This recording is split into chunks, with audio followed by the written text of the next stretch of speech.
Hi everyone, in this video I will explain to you how to easy fix Acrobat failed to load its core DLL. First step is restart your PC or your computer. Sometimes a simple restart can resolve temporary issues that might be causing the DLL loading error. Second step is repair Adobe Acrobat.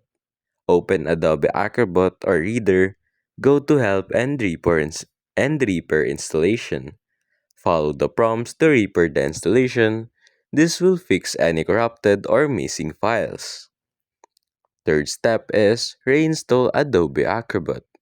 Uninstall Adobe Acrobat via Control Panel. Go to Programs and then install a program. After uninstalling, restart your computer. Download the latest version of Adobe Acrobat from the official website and reinstall it. Lastly is update Adobe Acrobat. Make sure you're using the latest version of Adobe Acrobat. To check for updates, go to Help, then go check for updates in Adobe Acrobat. And that's basically it.